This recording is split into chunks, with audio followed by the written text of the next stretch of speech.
I don't agree that these statements get played at all again. So I know what you're doing, but it's over objection because I don't believe it's a prior and consistent statement. Okay, so you're disagreeing with Mr. Shard about that. You're saying you don't want him played at all. Right. Okay, all right. Because all right, just so I'm clear about that. Okay. And I've raised this before because the testimony was I probably did. Most of the testimony is I don't remember, but I probably did say that because I was lying to the police. So this is not a prior inconsistent statement. He's saying I probably did say this. So I don't think any of this exercise is appropriate. You've ruled that portions may come in, and that's what we're doing. So without waiving anything. Okay, sir. Your Honor, and just for the record, because Mr. Steele's bringing it up, I just want to be clear that that's my stance as well about just playing these videos. But okay. When I'm discussing redactions, I'm going on the assumption that you are overruling my objection. So generally, you object on the basis of it's not impeachment. But since I'm going to rule that it may be impeachment, you'd like these sections played. Played or not. Okay. All right. Okay. So the other factors I want the court to consider is over objection. You have permitted constantly the state to ask Detective Gaither, Detective Dennis, and if I'm leaving anyone out, I'm not trying to. So anybody on law enforcement, I think maybe Detective Racy as well, based upon, don't tell me what was said, but based upon your investigation, what did you learn? Or what did you do from what you learned? And did you corroborate that? And I don't know, I have no idea where this information came from. And I've asked the court, and I said it's a confrontation clause issue. You've denied it. I have no reports on who they spoke to gather the information that they are now putting to the jury that YSL is a criminal street gang. With Detective Gaither over objection, YSL and the people here are all involved in a criminal street gang, which is the ultimate issue. With that being said, this is a good example of how, and I want to play it for the jury, of how law enforcement gets their information. I want the jurors to be able to see that it's Detective, in this case, Gaither and Detective Dennis. It's the 28th day of January 2015, and they ask, what did you think? Who did you think killed Nutt? And then all this conversation flows from that question that the state is trying to keep out, including that Mr. Thomas stole from someone else. And I'm not using it for bad character. Mr. Thomas' bad character is already in evidence. The state brought up that he is the head of a criminal or leader of a criminal street gang. So under 403, which is 24-4-403, it's really specious to say, oh, well, he stole from someone, so that's his character. In addition to that, I disagree respectfully with Mr. Shard. And I want the false allegation that was made that Rich Homie Quan put a contract to kill someone for $25,000 up front and then $50,000 thereafter, because it shows another person falsely accused by Mr. Copeland. And if you listen to the whole thing, I think it was cut off, Mr. Copeland says that he actually spoke with Rich Homie Quan to kind of be the intermediary and to diffuse that situation. So it was redacted by agreement by Mr. Shart. This court accepted that, and I am objecting to it because I intend to cross-examine this witness, and if he doesn't remember, I'm going to play that portion. And because I'm not saying, and I'll make it clear to Mr. Copeland, I disagree that Rich Homie Quan, he's a gentleman. I disagree that he committed any type of offense, but this is the exact statement that Mr. Copeland levels against Mr. Williams, that Mr. Williams put a contract out on Mr. Copeland's life, which is untrue as well. So okay. I'm disagreeing. And those times, if you need them, you already removed them. I think it's it's subject to further arguments since you've made your issue. So I'm gonna hear them. I'll hear it again, and I'll make a decision on it. But those are my. So Okay. I'm not trying to use it for character. I'm not using it for of the alleged victim. I'm not using it for of the victim, the deceased. I'm not using it for any type of I didn't know and it's totally speculative. I'm saying that's how the police did their investigation, that the court through the prosecution has already poisoned the jury with this word on the street. We did this, we corroborate, here's how we do it. The person self-admits or we get information, we corroborate. I think that all should never have come into evidence. And this is a perfect example to show how baseless the prosecution cases against Mr. Williams and the other, and how the detectives have not done a proper investigation. So that's why I wanted it. What do you think happened? Here it is, and I want the whole flow. That's what I'm saying. Okay, so let me see if I can get the sum and substance of your argument. Are you saying that particular section of 724.00 to 724.54, that shows another version of the story that Mr. Copeland may have advanced? And that this is how law enforcement gets their information. Okay. This happens to be recorded, but they are out there saying, and I don't know who they spoke with to say, and you let it in over objection. We did investigation. Then don't tell me what the investigation was. The prosecution will come back with, just tell me based upon your investigation under CIAK versus state you relied on, and one other case that I can't remember right now.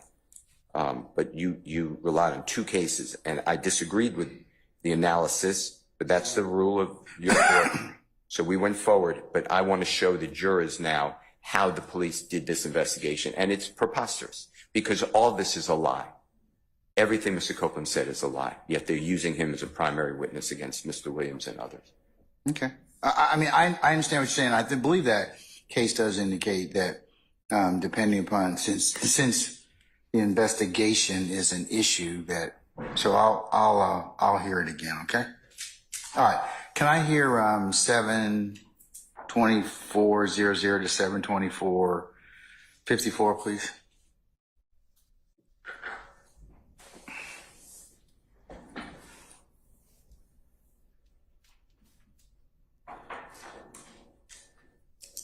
You got 25,000 here, take you.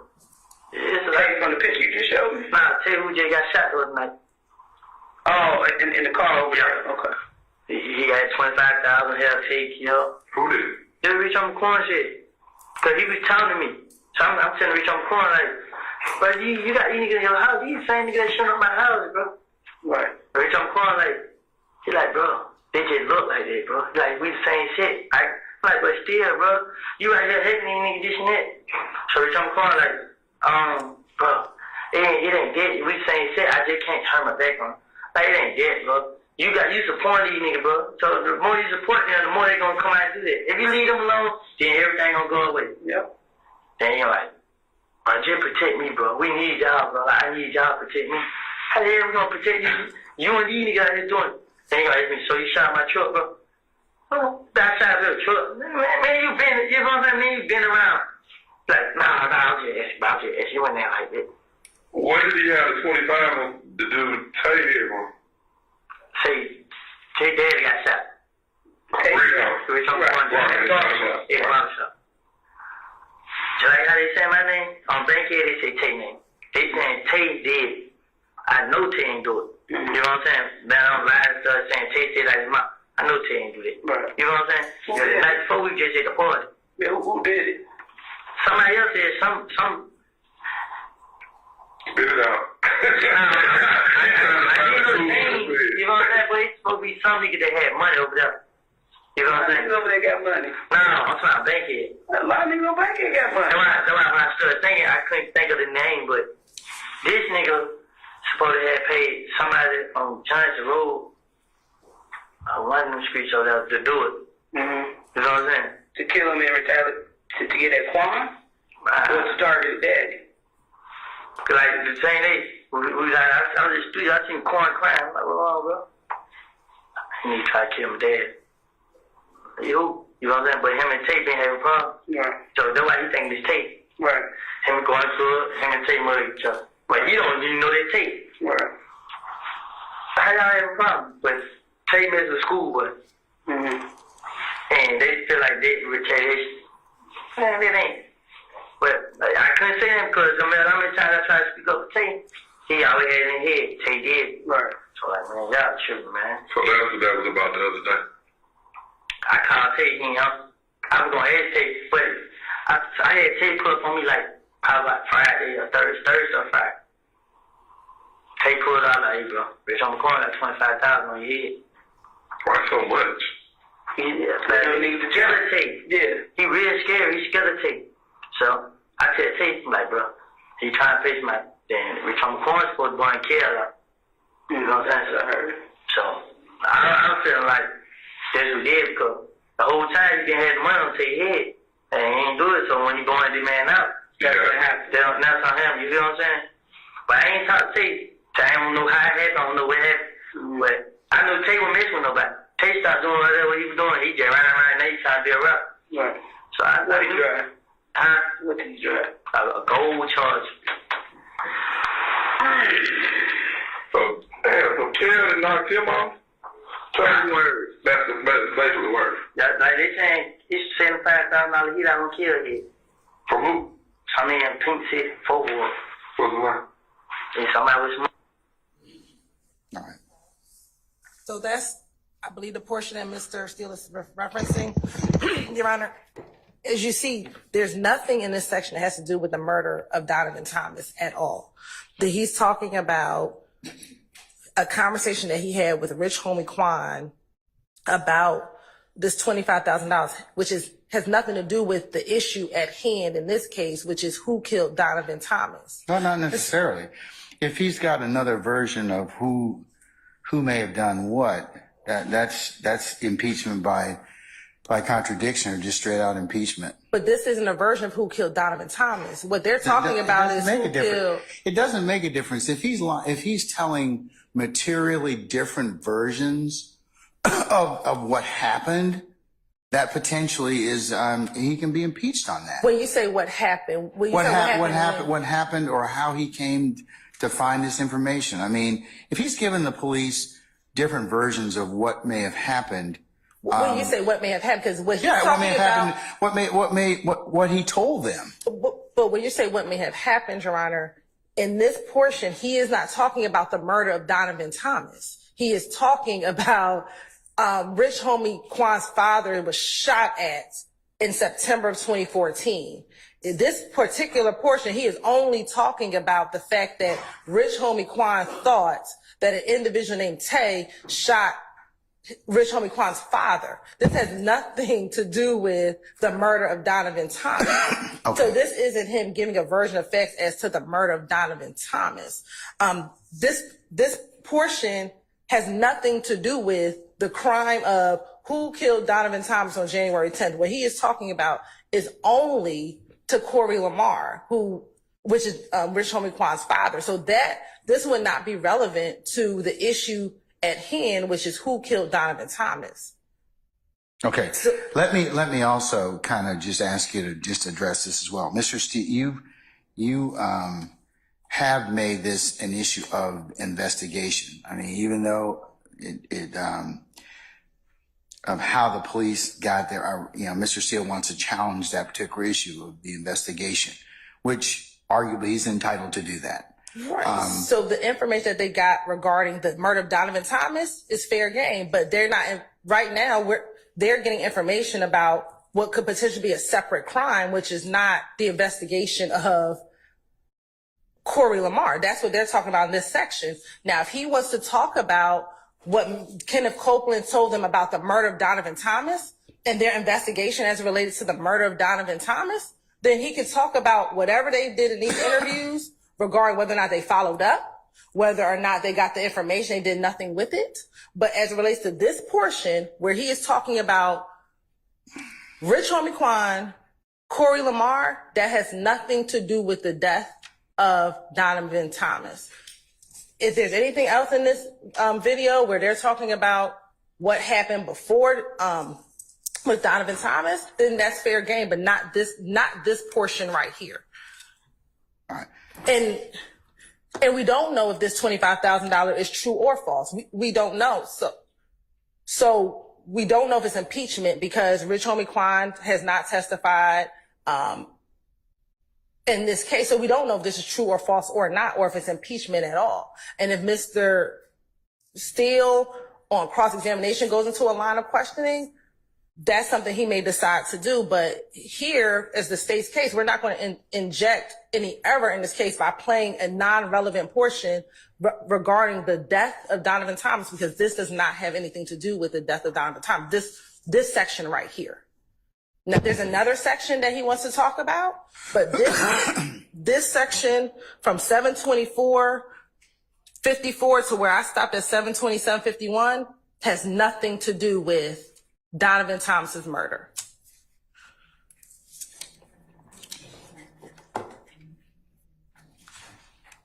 All right, Madam, I'm gonna let Mr. Steele respond. Sir?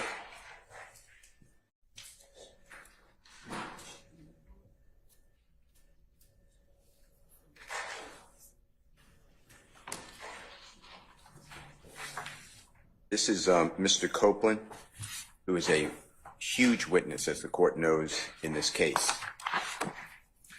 And he is lying, my word, to law enforcement about Rich Homie Quan conducting a murder for hire. The state wants to say, well, that's irrelevant because it's a murder for hire of a different person, Tay, T-A-Y. My point is, that is the witness.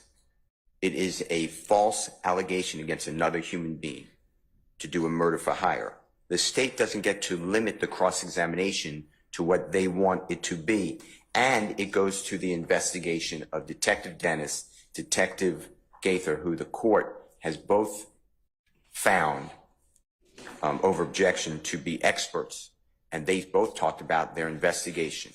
And they both talked about how they went about their investigation without giving specifics or who they spoke with. I have no idea when they say, based upon our investigation, we learned the following. We learned this. I still rely on my constitutional right to have that information, but I don't have it. And this is a prime example that they get garbage.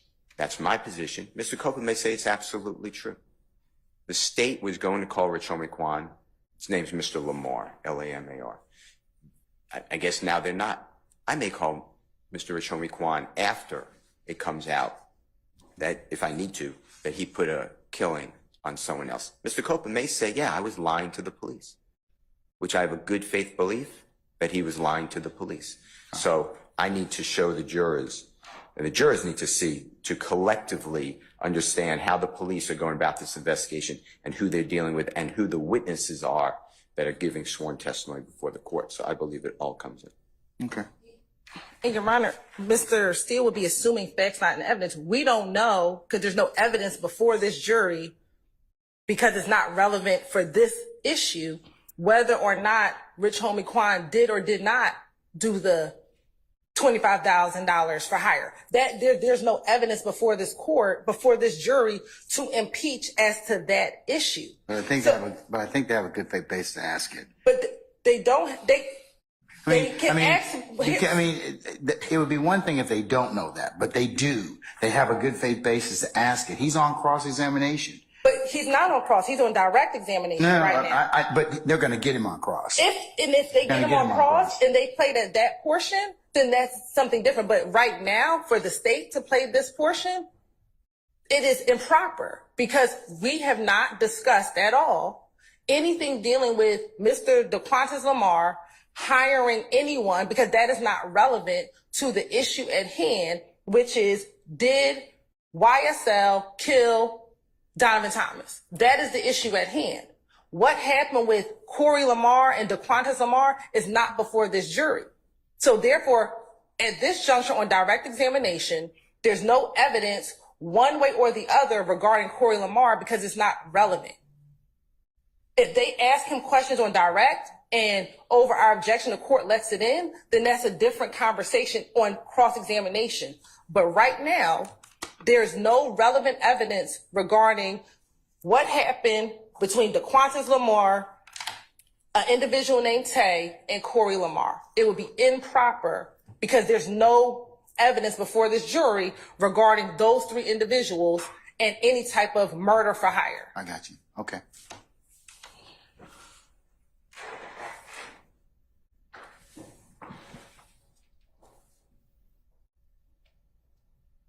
All right, give me a minute. I'm going to think about it, okay? Does anybody else have any other objection about this, this particular segment, which is segment 4, that hasn't been heard as of yet? Mr. Apt? Just the Harvey rule and joining Mr. Steele and Mr. Shart's Okay. objections. Mr. Matthews? Mr. Garner? Ms. T. Williams? Okay, all right. Okay, I missed anybody? Okay, all right. Give me 5 minutes, and then we'll take a comfort break, and I'll come back and let you know, okay? You're right, just very quickly, the state does not intend to play them. Now, if they choose to on cross, but these are our redactions that we have propounded. This should not come in, and so we're going to object. I mean, the state would not play this portion. If they choose to, we would object at that particular portion. Okay, all right. I understand. Okay, we'll be in recess.